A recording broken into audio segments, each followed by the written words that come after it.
My neighbor keeps asking me, "What's your secret? Your tomatoes look amazing." But last summer, my tomato garden only produced 3 tiny fruits. 3. The whole season. I watered them faithfully. I used expensive store-bought fertilizers. But the plants stayed weak, the leaves turned yellow, and the fruit kept dropping off. Until I remembered 3 natural fertilizer recipes my grandma used to teach me. Simple, safe, and surprisingly effective. Today, I'm going to share these 3 recipes with you, not just for tomatoes, but for peppers and cucumbers too. And most importantly, they're completely safe for your pets and grandkids. Before we get into the recipes, I want to explain why natural fertilizers work better than chemical ones for home gardens. Chemical fertilizers are like fast food for plants. They grow quickly, but they're weak.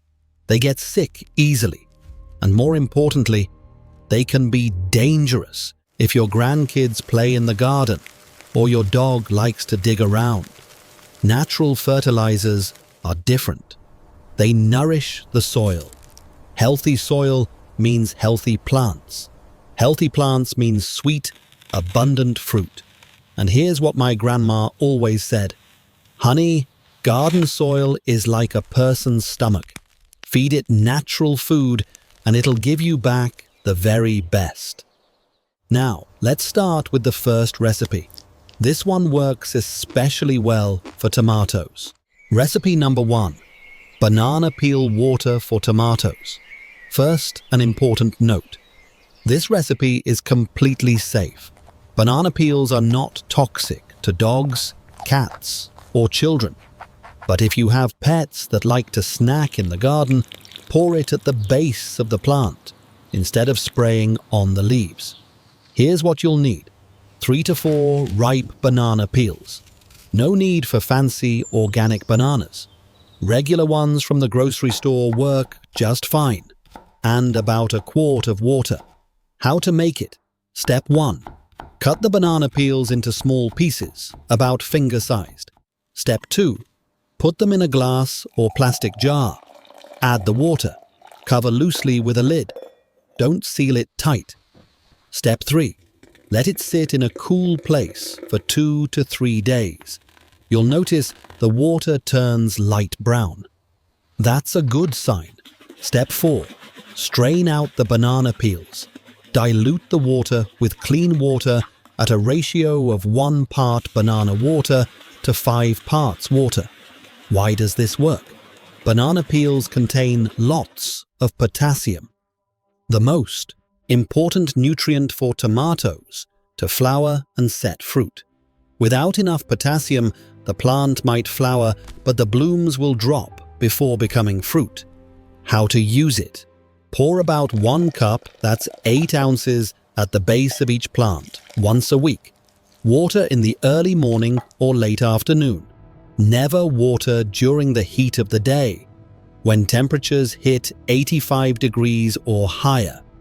Here's Grandma's tip. After straining, don't throw away the banana peels. Bury them in the soil around the plant base. They'll continue to decompose and feed the soil. See? It's that simple. No expensive products needed, just banana peels you'd normally throw in the trash. Recipe number 2. Wood ash water for peppers. Note: wood ash is mildly alkaline. It's completely safe for people and animals. But wear gloves when mixing to avoid dry skin. And keep it away from your eyes. Here's what you'll need: ash from your fireplace, fire pit, or clean charcoal. Don't use ash from newspapers, painted wood, or charcoal with chemicals. 2 tablespoons of ash per quart of water. How to make it? Step 1. Collect cool ash from your fireplace. Make sure it's been cool for at least 24 hours. Step 2. Add the ash to a jar of water. Stir well. Step 3. Let it settle for 1 to 2 hours. The clear water on top is what you'll use. Step 4. Carefully pour off the clear water. Discard the ash sediment at the bottom. Why does this work? Wood ash contains potassium and calcium, two nutrients that pepper plants desperately need to produce spicy, crispy fruit. Without calcium, peppers develop blossom end rot. That frustrating problem many gardeners face without understanding why.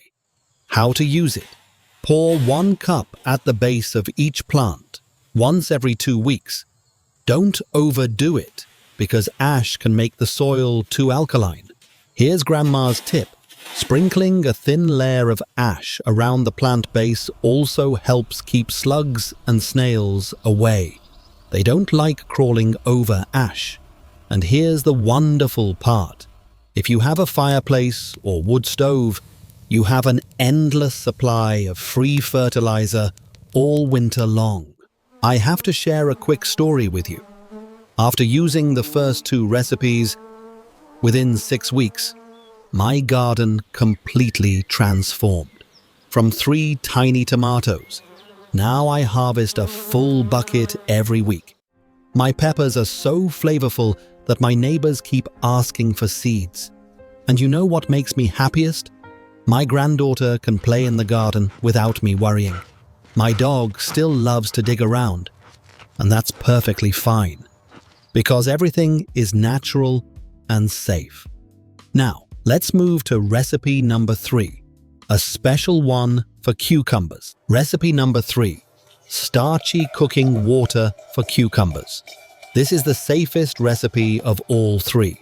Starchy cooking water is completely harmless. You can use it without any concerns about pets or children. Here's what you'll need.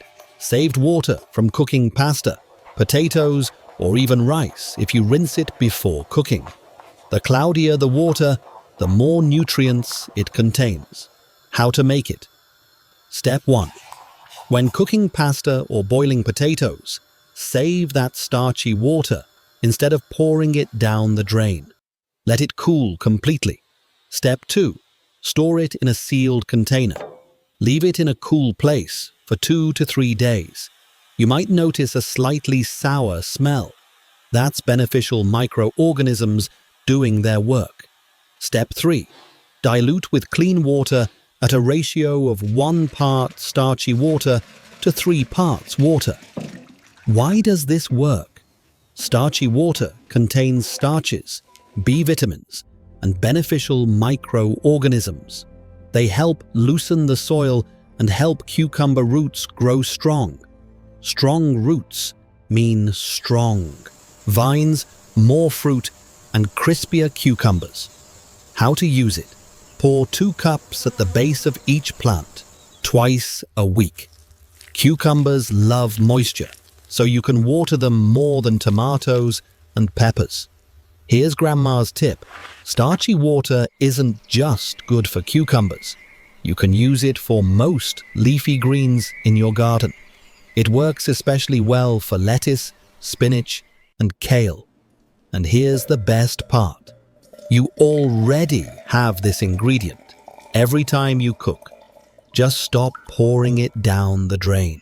Now, I want to share 3 mistakes people commonly make when using natural fertilizers.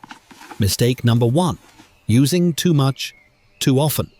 Many people think, if it's natural, more is better. Wrong. Too many nutrients can actually harm your plants. They'll produce lots of leaves, but very little fruit. Stick to the schedule I mentioned. Mistake number 2, using contaminated ingredients. Ash from newspapers contains toxic ink. Banana peels sprayed heavily with pesticides aren't ideal either. Use the cleanest ingredients you can find. Mistake number 3, watering during peak heat. Applying fertilizer in the middle of the day when it's 90 degrees or hotter can burn the leaves. Always water in the early morning or late afternoon when temperatures are below 75 degrees. If you avoid these 3 mistakes, you're already on the right track. And here's a bonus tip for those who want to garden lazy like me. You can make your own drip irrigation system from an old plastic bottle. Simple. How to make it. Step 1. Take a 1.5 or 2-liter plastic bottle, like an old soda bottle. Step 2. Use a needle or small nail to poke 2 to 3 small holes in the bottom. Step 3. Bury the bottle in the soil next to the plant, leaving the neck sticking up above ground. Step 4. Pour your fertilizer water into the bottle. The water will slowly drip into the roots. Why does this work? First, the water goes directly to the roots without evaporating in the sun. Second, you only need to refill every 2 to 3 days. Third, your plants stay watered even when you go away for a long weekend. My grandma didn't have plastic bottles back in her day, but I know she'd love this idea. Smart gardening without the hard work. So there you have it. 3 natural fertilizer recipes from Grandma. Banana peel water for tomatoes, wood ash water for peppers, starchy cooking water for cucumbers. All easy to make, all completely free, and all safe for your pets and grandkids. Here's your weekly feeding schedule. Monday, water tomatoes with banana peel water. Wednesday, water cucumbers with starchy water. Friday, water cucumbers again. Every 2 weeks, water peppers with ash water. Start with the simplest recipe, the starchy cooking water. You probably made some just last night. And who knows, maybe next week your neighbor will be asking you, "What's your secret? Your garden looks amazing." See you in the next video.